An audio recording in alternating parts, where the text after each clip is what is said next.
Você está ouvindo Psicocine, um podcast de cinema e psicanálise realizada pelo SESC Rio Preto, em parceria com o Grupo de Estudos de Psicanálise de Rio Preto e Região. Eu sou Ana Paula Dias Rodrigues, técnica de programação do SESC Rio Preto, e apresento este segundo episódio, em que vamos falar do filme Tomates Verdes Fritos, de 1991. Dirigido por João Avinet e roteirizado por Fanny Flagg, também autora do romance de mesmo nome publicado em 1987, o filme, apesar de distante de nós, quase 30 anos a partir de sua data de lançamento, traz questões bastante contemporâneas e que merecem uma reflexão profunda e cuidadosa. Quem vai fazer a análise do filme é a psicanalista Eleni Silva Scrocchio, trazendo a perspectiva dos marcadores sociais e da interseccionalidade para o campo da psicanálise. Mas antes, quem fala um pouco do enredo do filme é a psicanalista Maria Ângela Pala, nossa parceira do GEP Rio Preto.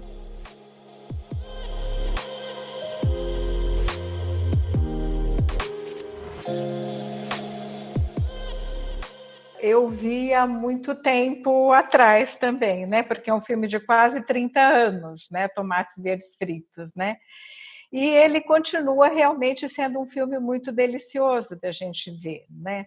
E com a mesma intensidade que eu vi, gostei da época, hoje também achei uma delícia ver esse filme. É de uma beleza muito grande esse filme, né? Ele e o João Avinet, ele faz com uma sutileza, esse diretor, ele entrega essa história de uma forma tão cativante, né? Sobre amizade, amor e acima de tudo assim uma coragem, né? Para enfrentar. O filme fala, né, dos nossos medos, preconceitos, da sociedade que a gente está vivendo, inserido hoje, né? Inclusive, também o filme ele fala várias coisas, de outras várias coisas, sobre opressão, violência, também abandono, força feminina, sobrevivência, né? Então, o Tomates Verdes Fritos é uma obra, não sei, eu achei uma obra com uma alma muito feminina, né? Embora o diretor seja um homem, né? Talvez seja porque o filme se baseia num romance da Fanny Flagg e o roteiro também seja dela, né? Mas é um roteiro que me parece que fala muito do feminino também. É um filme que se passa em dois tempos, esse filme, né? Parte da ação dele acontece na atualidade. E a outra parte no passado, num passado distante, em 1920, 1930, né? O filme começa também nos dias de hoje, né, logo no início, com um casal que vai visitar uma tia do marido, né, e que está em uma casa de repouso de idosos, e em uma pequena cidade do Alabama. Os dois, né, esse casal, o Ed e Evelyn, são pessoas que estão bem acima do peso. E ela, em especial, ela está muito frustrada com o casamento. E é uma comedora muito compulsiva de doces. Na sala de espera, enquanto Ed estava com a tia, né, Evelyn é abordada por uma velhinha de 82 anos, a Nini Threadgood, né, que começa a conversar com a Evelyn, como se já conhecesse há muito tempo. Né? Então, ela conta que tiraram a vesícula dela, ela começa a contar a história do seu passado, sobre Ed Threadgood, né? Que perdeu o irmão dela, mas que ela adorava, o Bud, né? E também começa a falar da forte amizade de Ade e Ruth, né? Que elas construíram nos anos 20, provocando polêmica muito grande na cidade, principalmente por elas tratarem muito bem os negros, né? Então, as duas voltarão a se encontrar em novas visitas de Evelyn à casa de repouso, né? Então, o espectador vai acompanhando as duas histórias, a da amizade de Eide e Ruth e a nascente amizade de Nini e Evelyn, né? A esperança era o que mais faltava em Evelyn, que reencontra a paixão pela vida após conhecer a velhinha Nini. Assim como Ruth se renova ao lado de Eide, após anos sofrendo violência no casamento, Eide também se renova ao lado de Ruth, após anos de desolação pela morte do irmão. A jovem Eide é uma jovem fascinante. Ela era uma libertária, independente, solta, frequentava um bar, jogava pôquer, bebia uísque, fazia amizade com negros e negras, o que era literalmente abominável, né?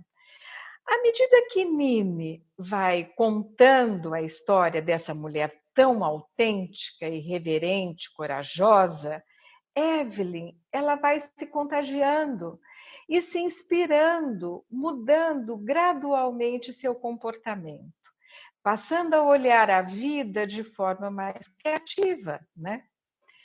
Então, nesse processo de quebra com a submissão, as defesas começam a ruir e, como consequência, uma insurgência das vozes minoritárias aparecem, tanto no presente como no passado, em 1920 e 30, causando assim um rompimento com o poder estabelecido e monitorado também, né?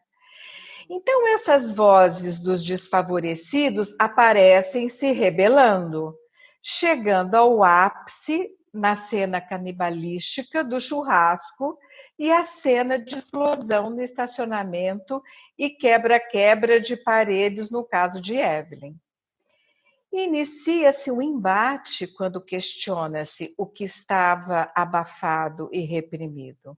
Há um rompimento com a insensibilidade das violências e indiferenças, e com esse projeto que tem um único fim, levar à morte, né?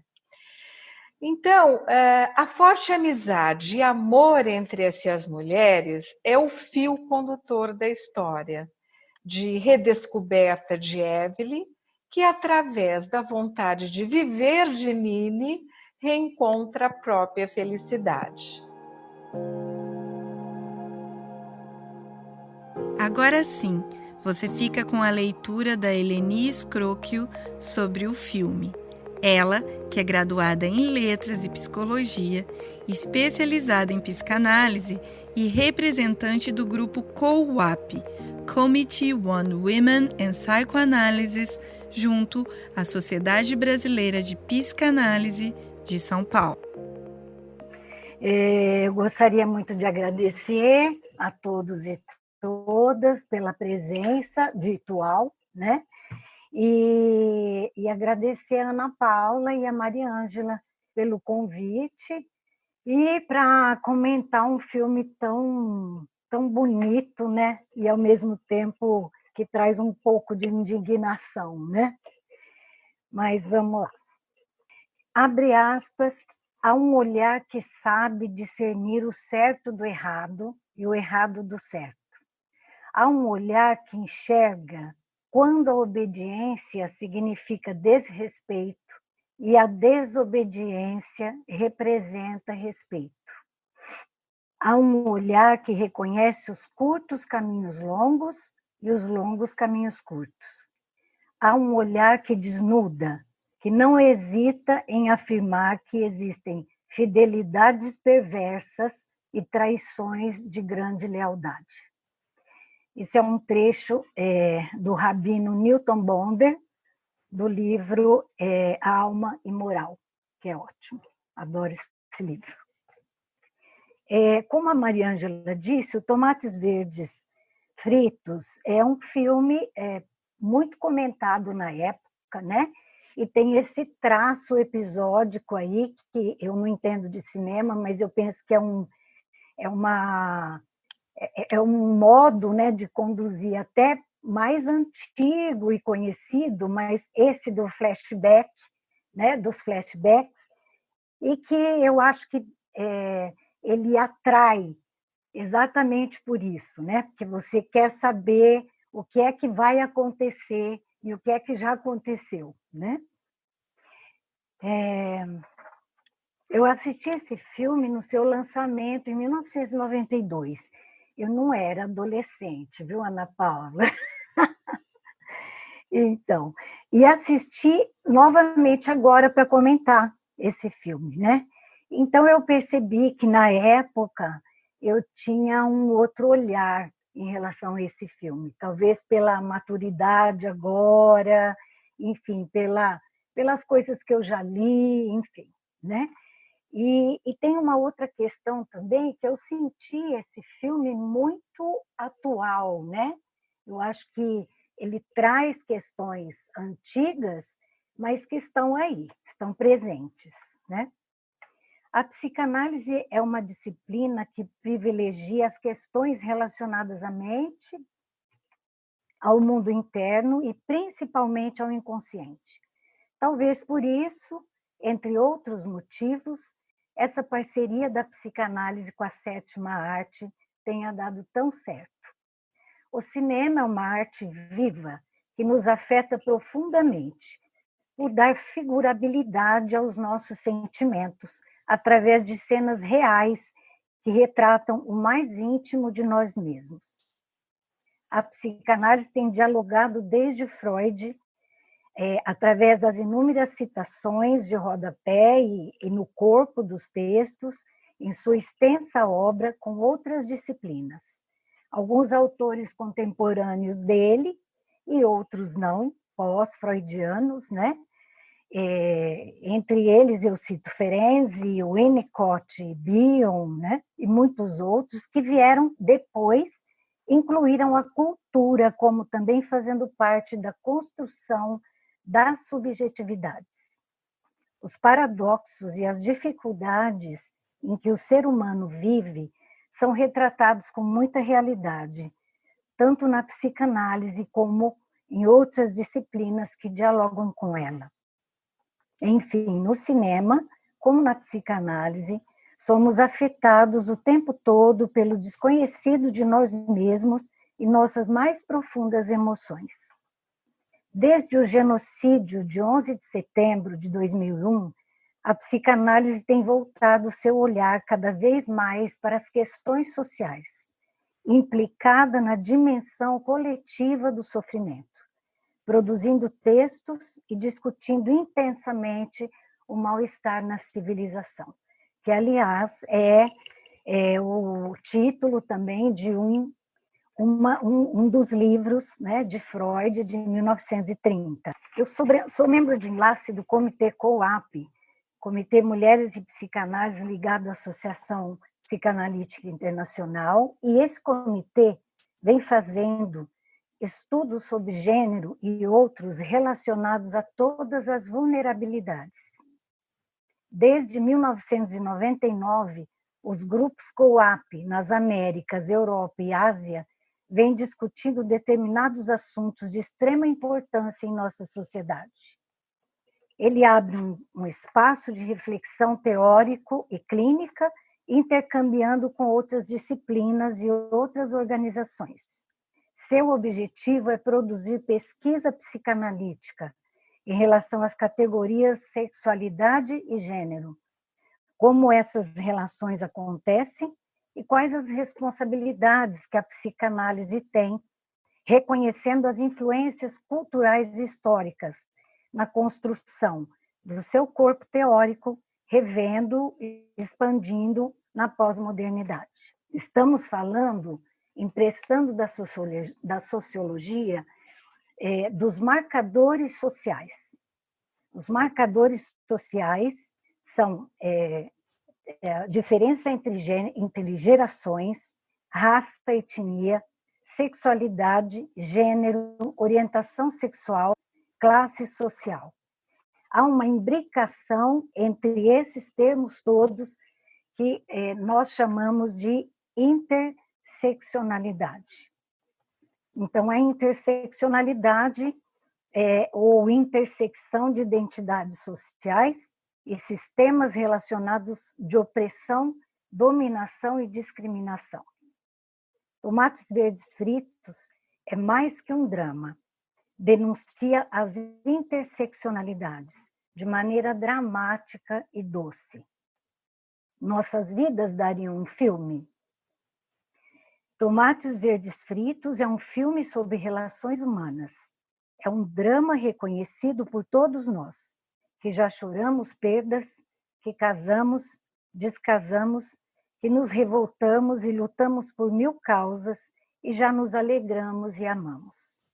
Esse filme nos aproxima de nós mesmos e de nossas histórias, entrelaçando experiências que nos transformam. Os personagens poderiam ser qualquer um de nós, e por isso esse filme nos sensibiliza com ingredientes de amor, ternura e ao mesmo tempo nos causa indignação. Poderia ser uma história de época, 1930, Whistle Stop, Alabama, né? Sul dos Estados Unidos, época onde o racismo imperava, alimentado pelos sentimentos de ódio, desde a escravatura até os linchamentos e a segregação racial. Também podemos observar nessa época um movimento pré-feminista, tendo como palco personagens mulheres que faziam um curso para que seus casamentos dessem certo, sem questionarem que esse dar certo não dependia só delas. Penso que há um grande destaque para cada um desses temas, que nos mostra principalmente a naturalização do preconceito e da violência que pode ocorrer se não pudermos pensar, abrir nossas mentes para além daquilo que nos impuseram como normas. O filme é singelo e apaixonante, mas ao mesmo tempo traz temas extremamente fortes a serem discutidos. Racismo, preconceito, misoginia, repressão, postura antifeminista são marcas dolorosas que nos fazem refletir sobre a atualidade dos temas. Vimos assistindo e vivenciando, nesse momento, hoje, de crise, uma pandemia, essa praga moderna, que nos assusta mais que uma guerra, porque desconhecemos o inimigo invisível e insidioso que pode surgir a qualquer momento, ceifando vidas e esperanças. Vivemos uma tristeza coletiva. Cada homem que morre é arrancado do convívio do qual fazemos parte. Pranteamos a todos e todas. Mortes que nos diminuem porque estamos envolvidos na humanidade. Igualmente assistimos outros tipos de vírus, tão cruéis quanto esse, porém que já nos habita há muito e que esse filme denuncia. Nos últimos dias, somos espectadores de acontecimentos que nos puseram sem ar, paralisados. Vimos um homem negro ser asfixiado até a morte por um policial branco que, mesmo avisando não conseguir respirar, pereceu diante da arrogância, caracterizando uma postura racista de dominância de classe, demonstrando no seu gesto impertinente a normalidade, entre aspas, na qual baseia sua vida. O normal da desigualdade, que cria, entre aspas, máquinas de morte que produzem a normalidade, como disse Silvio Almeida. Big George, no filme, é o capataz da mãe de Id, e que mais tarde torna-se seu braço direito na fazenda. O filme, focando esse personagem, traz todo o sofrimento de Big George por ser negro subalterno, perseguido pelo movimento Ku Klux Klan, que encena de pavor, onde Id, cheia de coragem, sem medo de enfrentar alguém mais forte que ela, dirige-se ao grupo, liderado pelo marido de Ruth, sua melhor amiga. Já me referindo a Ide, jovem, mulher moderna para o seu tempo, precisa fazer constantes enfrentamentos para adquirir visibilidade. Alma livre, Ide, desde pequena, ousa transgredir as regras que a colocam em várias confusões, culminando na construção de um ser ela mesma. Sempre tendo de enfrentar grandes desafios, Ide vai ceifando as normatividades, sem medo de ser diferente. Constrói-se um sentimento de sororidade entre ela e Ruth, uma cara amiga, pretendente do seu irmão, morto num acidente trágico, tendo as duas como testemunhas. A fidelidade e a confiança que as une torna-as cada vez mais fortes. Ruth é uma personagem muito bem elaborada, que traz em seu âmago a doçura e a firmeza que conquistam Ide. Ide e Ruth eram o avesso de cada uma. Ide era impulsiva e agitada, Ruth era seu oposto, calma e sensata. Quando me referia ao pré-feminismo no início, também me referia à submissão das mulheres frente à hegemonia masculina, ao patriarcado, né? Primeiramente, por terem de se casar tão cedo, e segundo, por terem de se submeter ao marido, mostrando um regime patriarcal que submete e invisibiliza. Esse era o cenário vigente. A violência de gênero aparece muito cruelmente. Ide vai levar uma comida enviada pela mãe a Ruth, e ao chegar encontra a machucada. A violência que sofre é resguardada pela própria Ruth e seus empregados. Também pela própria cultura da época, onde a violência era naturalizada porque em briga de marido e mulher ninguém mete a colher. Hoje assistimos um enorme número de feminicídio. Feminicídio é hoje uma das grandes vergonhas da nossa sociedade. No Brasil, a violência contra a mulher vem aumentando muito. A cada dia, 7 mulheres são mortas. E a cada 2 segundos, uma mulher sofre violência. Durante a pandemia, houve um aumento de 44% de feminicídio. É o que aconteceria com Ruth se Ide não atirasse de lá. Ide não avaliza a manutenção da violência. Ide exerce a ética do cuidado com todos, inclusive com Ruth. Ruth tolerava as agressões do marido, provavelmente frágil pelo seu passado, sem família e sem mãe muito cedo. Em psicanálise, sabemos que a mãe complementa o bebê. O sujeito se constitui através do olhar do outro, especificamente do olhar da mãe. Essa constituição se dá através dessa intersubjetividade, que são trocas mútuas, né? de semelhanças e diferenças bebê e mãe, que dão um tipo de reconhecimento, é um jogo de mutualidade. Destaco também a importância de ser amada, aceita e desejada. Ruth, talvez por falhas que na psicanálise chamamos falhas básicas, que são as teorias sobre carências, né? Não pôde constituir-se como hóspede bem-vindo. Portanto, necessitava que sua vida desse certo, que pudesse ter uma família que fizesse, por fim, parte da sociedade como aprendeu a desejar. O diretor vai construindo uma trama numa tessitura que marca a maturidade dos personagens. Essa relação amadurece as duas personagens, estabelecendo e restaurando vínculos adoecidos, de Ruth pela falta e de Ide pelo trauma da perda do irmão. Em situações de fragilidade súbita ou catástrofe, surge uma experiência de sofrimento que pode ser vivida subjetivamente, porém precisamos do outro para fazer esse trabalho.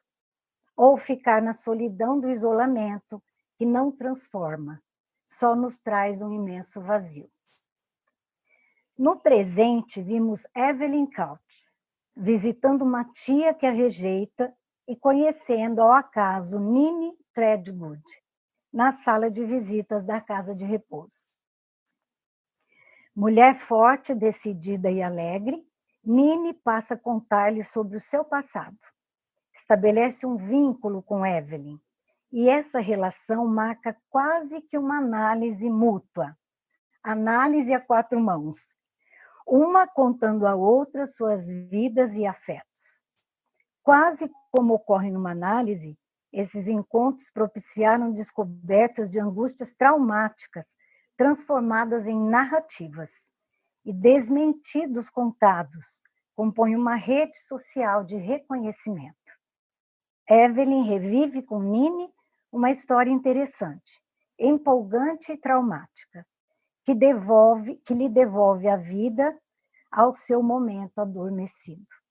Nini é uma alma transgressora. Nini Id, né? E essa é uma Towanda. Nas provocações, precisamos permanecer viva, elaborar seus sofrimentos, se desenvolver e daí se dá sua transformação. Uma mulher de coragem e fibra. Com a história de tão ricas personagens femininas, parece ocorrer um resgate do feminino, passando por todas as fases progressivas que sugere o ser mulher. Essa mudança se dá desde a comilança de Evelyn, como forma de compensar sua insatisfação, a destilação de pequenas violências que sofre no dia a dia de Ed, seu marido. Violências sutis, né? Até a recuperação do bem-estar em poder ser ela mesma e habitar o seu próprio corpo. Em várias passagens, ele se refere a ela, Ed, né? Como, aspas, louca, incapaz, desajeitada. E logo no começo do filme, ele diz: por que você me pediu para entrar à direita? Você tem um péssimo senso de direção. Sem o reconhecimento mútuo, o casal vai vivendo quase que numa paralisia, tomados pela estagnação. Em outro momento, surge, muito en passant, o sofrimento da saída do filho para estudar e a falta de objetivos do casal, que é o famoso ninho vazio, né? Que se costuma dizer. Nini conversa com Evelyn após uma crise de choro, onde ela diz: eu sou muito jovem para ser velha e muito velha para ser jovem. Conversa com Evelyn sobre as questões relacionadas à menopausa e a faz reconhecer-se em seu corpo e em sua alma. Até o momento da sua libertação, onde veste-se como tem vontade, quebra barreiras, quebra a parede da sala, o que metaforiza essa situação e pode ter voz e visibilidade. O diretor marca com essa cena um gesto simbólico de importante despertar existencial. Ao rever o filme, pensei na forte conotação sexual que a cena da guerra de alimentos na cozinha traz. Pelo que eu li, parece que no livro a autora Fanny Flagg deixa mais clara essa possibilidade. Uma relação de amor homossexual entre Id e Ruth. Não necessariamente que fosse manifesta, né? O diretor deixa subentendida essa questão. Em relação aos vários marcadores sociais que abordei, vimos a questão da misoginia. Id e Ruth são donas do café. Naquela época, mulheres no comércio era algo inusitado. Vocês lembram que o xerife, né, o detetive lá, ele estava sempre levando alguma questão para elas, né? O fulano disse que não pode, que não vão mais frequentar aqui, se você sempre colocando um empecilho, né? A violência de gênero em relação ao casamento de Id e Ruth, o racismo da Ku Klux Klan representado pelo marido de Ruth e a violência entre gerações representada pelo menino que a ofende e debocha agressivamente da sua constituição física. Numa cena posterior, ela é vítima novamente de agressão verbal, quando duas jovens, sem cerimônia, estacionam o carro em sua vaga. Finalmente, o respeito entre gerações de Evelyn por Nini. Como outro tema importante, o resgate da gentileza entre gerações num mundo cada vez mais deselegante. O roteiro evidencia de forma quase caricatural o impacto do desrespeito entre gerações. E a visão do trem? O trem, aquele que causa uma transformação na vida dos personagens, talvez fosse a vida correndo, não escolhendo pessoas para depositar tragédias, fatos inescapáveis, o imponderável, e ao mesmo tempo que traz progresso e amadurecimento. Dos vários lutos me chamaram a atenção a morte de Buddy, muito traumática do trem, né? A morte da Ruth, numa cena linda de despedida, onde a Gypsy diz: Dona Ruth é uma dama e as damas sabem a hora de se retirar. É lindo isso, né? E a suposta morte de Nini, a cena em que Evelyn chega na casa de repouso e não vê Nini. Ela se desespera, pensando que Nini havia falecido. Questiona a enfermeira sobre a frieza com que se refere à perda, tirando todos os decalques das rosas que havia na parede. Então, aqui tem uma crítica, né, ao preparo do quarto para o próximo, né, estatística próxima do estabelecimento, né? Se fosse hoje, talvez ela levantasse a bandeira de vidas importam. Pensei também no luto de Nini, que Nini deveria fazer do lugar onde viveu, de todas as recordações que ficariam guardadas em sua memória, até o seu falecimento e, felizmente, resguardadas na memória de Evelyn, com quem as dividiu. No final do filme, né, eu pensei numa frase, né, que eu ouvi, e que me parece que seria o primeiro título da boneca viajante do Kafka, né? Entre aspas, tudo que você ama, eventualmente você vai perder. Mas no fim, o amor retornará em uma outra forma, ou uma forma diferente. E o trem segue o seu caminho.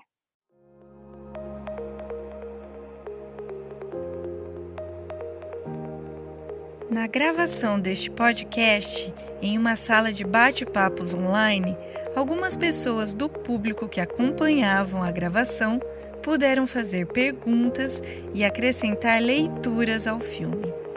É essa parte que você ouve agora. Que lindo, Eleni! Obrigada pela sua leitura, por trazer essa perspectiva da psicanálise que leva em consideração essa dimensão social do sofrimento, essa questão dos marcadores sociais. E esse filme, né, você foi falando aqui, eu fui anotando os grupos subalternizados, né, que a nossa sociedade subalterniza, que estão presentes nesse filme. Então, eu coloquei aqui pessoas negras, mulheres, homossexuais, pessoas gordas e idosos.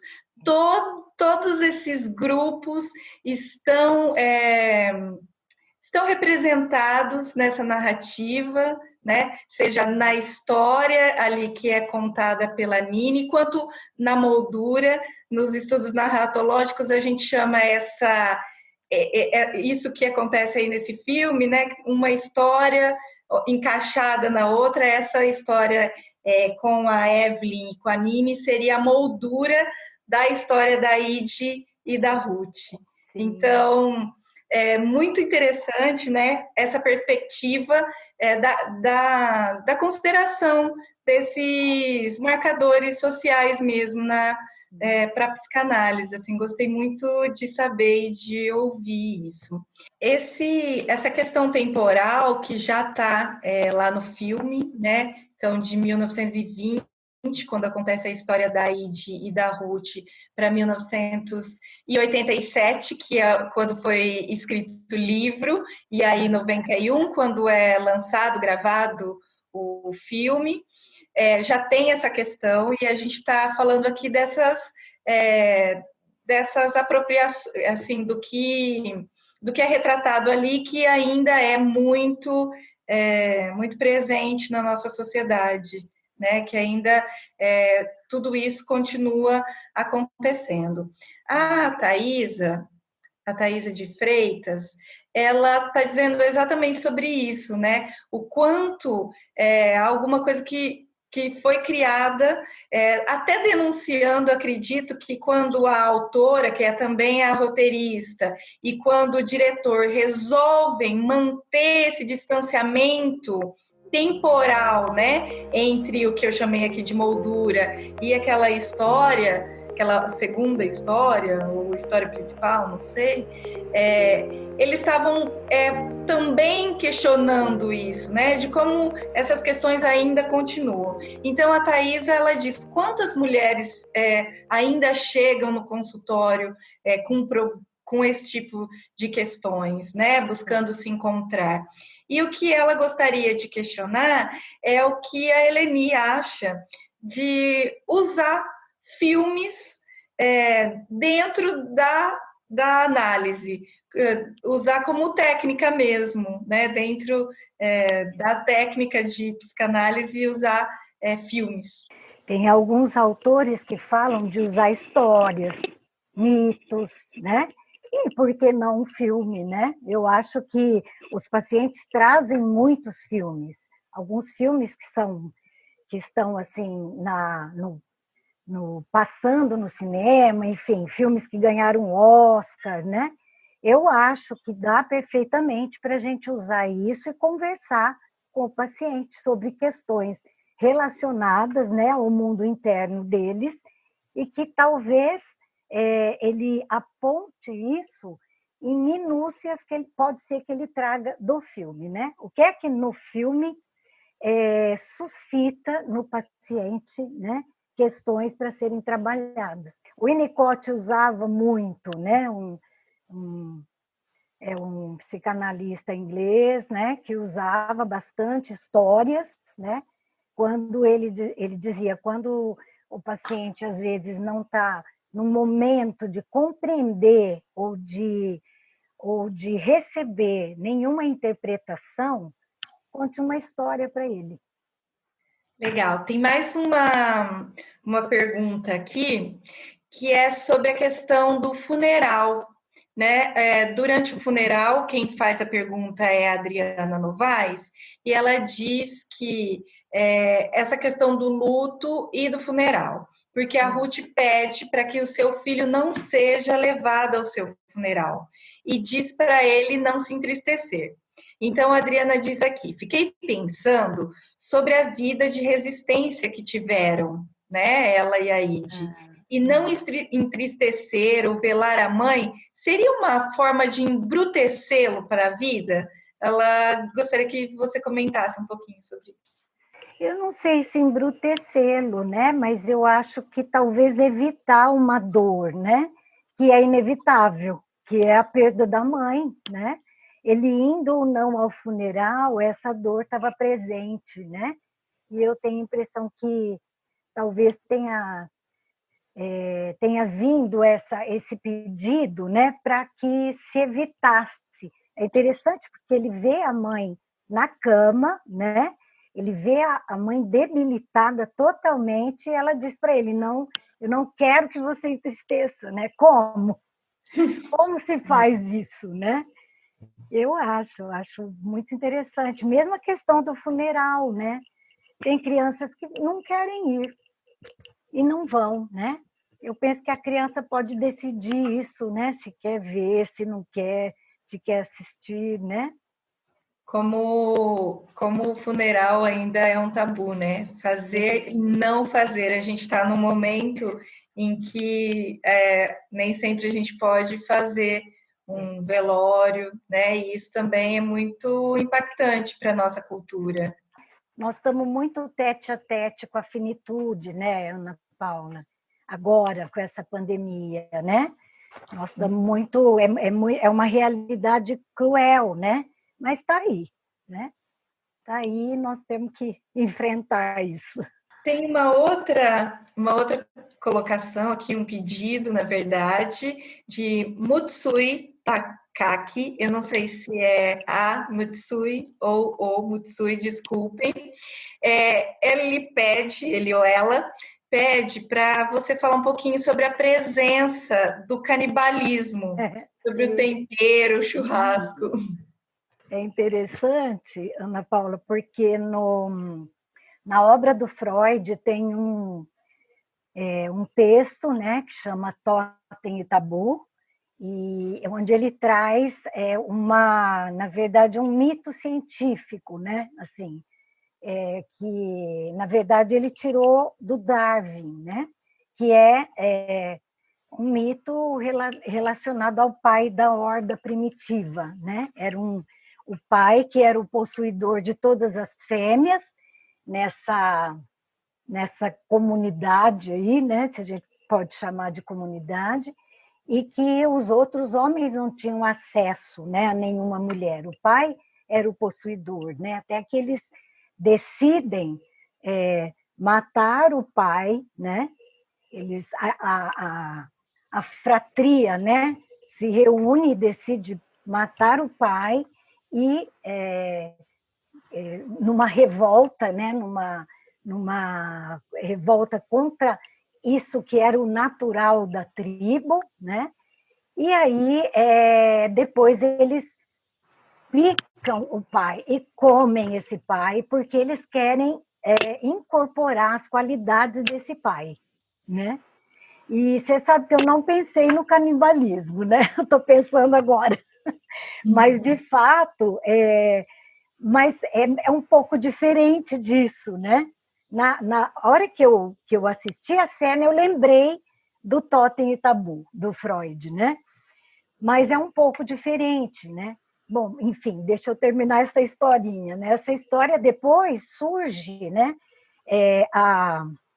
Vamos dizer, a civilização nesse momento, porque essa fratria fica extremamente culpada, né, de ter feito isso. E aí eles estabelecem determinadas regras, né, que vão ser depois utilizadas, enfim, né? E não é isso que acontece, né? Eles matam na verdade foi a Gypsy, né, que mata. E só que para esconder o corpo, que não é esconder, né? Eles derretem, eles fazem um churrasco, faz sabão, né? Enfim, não é? Mas eu acho que não é isso que acontece, né? Eu acho que é um ato, talvez, não sei, será que um ato agressivo, né? Da parte deles, ou um meio de esconder aquele corpo, né? Mas, enfim, é o que sai da norma também, né? Como a Ide, ela mostra o tempo todo a transgressão, esse ato do canibalismo também sai, ele é um ato também transgressor, né? Para o humano, né? Eu acho que também, Eleni, tem uma questão ali de como esses grupos estão desprotegidos, né? E aí, que ferramentas essas pessoas conseguem para se defender e aí depois também para esconder como se defenderam. Então, vai gerando, né, um desenrolar que, assim, pode ser visto como violento, mas que também é reflexo, né, de ausência e de outras violências que eles sofrem. Talvez de sobrevivência mesmo, né? de sobrevivência. Sim. A Vanessa Correia, ela gostaria que você ampliasse um pouco a discussão sobre a associação com os acontecimentos recentes. Então, ela cita aqui a morte do Floyd e também o crescimento da violência doméstica em tempos de pandemia. Eu queria aproveitar essa pergunta, né, esse pedido que ela faz para a gente falar um pouquinho mais sobre isso, falando um pouco sobre o que você já trouxe na sua leitura sobre uma naturalização da violência. Então, a gente vê, né, que aqui no Brasil aconteceu essa semana, né, do policial estrangulando uma pessoa, um homem negro, novamente, e a gente vê essas cenas o tempo todo. Mas acredito que para a gente ainda, como sociedade, para nós brasileiros, está muito naturalizado. Então, a gente perdeu, como sociedade, a capacidade de se revoltar e de protestar contra isso, né? Então, a gente vê o que está acontecendo nos Estados Unidos, a gente fala do George Floyd, mas a gente, sobre os casos que acontecem aqui, a gente está ainda nesse patamar de naturalização. Claro, essa é uma opinião minha, você pode depois falar um pouquinho. E ela fala um pouquinho sobre isso, assim, o quanto é preciso a gente avançar na discussão sobre essas questões todas, sobre o feminismo, sobre o racismo e a opressão de outras minorias. Bom, eu vou começar pela questão do racismo, né, que ela falou. Foi a primeira questão, né? É claro, gente, assim, que não dá para falar do lugar do protagonismo, né? Nós somos brancos. Então, eu penso que é muito difícil a gente ser protagonista nas nossas falas, né? A gente pede licença para falar sobre isso, porque nós não temos o protagonismo, né? Eu acho que quando a gente ouve Angela Davis, Djamila Ribeiro, Lélia Gonzalez, né? A fala é outra, né? A fala é de quem já sofreu todo tipo de preconceito por ser preto, né? Então, mas eu penso que talvez esse fato que tenha acontecido, ele tenha suscitado, então, quem sabe, despertado, né? Tomara que não seja uma onda só, né? Ele tenha despertado a gente a pensar, todos nós, né? Sobre essas questões, né? Porque elas dizem, a Angela Davis fala, não basta dizer eu não sou racista, né? Você tem que trabalhar para isso, né? Quando você vê uma cena ou quando você presencia alguma coisa, né? Você tem que se manifestar, né? Dizer eu não sou racista não basta, né? Aliás, o Silvio de Almeida acaba de lançar um livro que chama Racismo Estrutural, que eu estou querendo muito ler, né? E ele fala disso, né? Eu assisti uma entrevista com ele outro dia, e ele está dizendo isso, né? Que o racismo ele está no nosso DNA, né? Está no nosso DNA porque nós somos colonizados, né? Então tem uma eurogenia aí do pessoal que veio da Europa, enfim, né? Que disse, olha, essa classe é inferior, né? E a coisa veio daí, né? Então a dominância toda, né? Enfim, eu acho que mas eu penso que tem questões muito sérias assim para a gente estudar muito, ler muito sobre isso, discutir com as pessoas, né? Do mesmo modo como uma conversa sobre gênero, enfim, ninguém tem resposta para essas questões, né? Mas nós temos que abrir, né? Nós temos que a gente não pode cometer um epistemicídio, né? Nós temos que abrir a cabeça para esse conhecimento, né? É impossível hoje você não conversar sobre isso, né? Você fingir que não existe, né? Inclusive nós, nos nossos consultórios, né? Então, nós temos que abrir a nossa mente, né? Tem uma representante da IPA, da diversidade sexual, que é um comitê, é outro comitê além desse, né? Ela diz que não é nem reconstruir teorias. Nós estamos nessa lógica, né, heterogênea aí há muito tempo. Essa é a nossa cultura, né? Não tem isso de derrubar teorias, né? Mas nós temos que abrir a nossa mente para estudar sobre essas questões, né?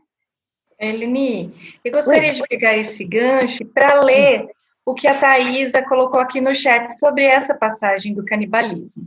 Ela diz assim, a Thaisa Freitas, eu penso que o canibalismo ali remete talvez a uma forma de mostrar que apesar daquela figura do homem que liderou os Ku Klux Klan, que agrediu a Ruth, que se mostrava tão altivo e potente, de repente é derrotado, entre aspas, e devorado, entre aspas, também, por aqueles a quem agrediu, se tornando nada, ou sabão.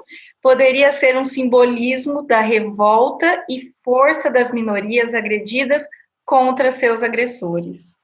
Que legal, muito bem colocado. Pode ser também, né? É o grito das minorias, né?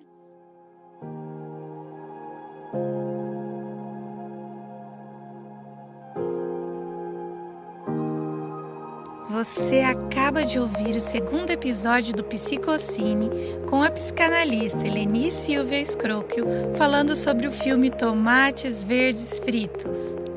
Siga nosso podcast no seu tocador preferido e fique por dentro desta e de outras programações nas redes sociais do Sesc Rio Preto e do JEP Rio Preto e Região. Até breve!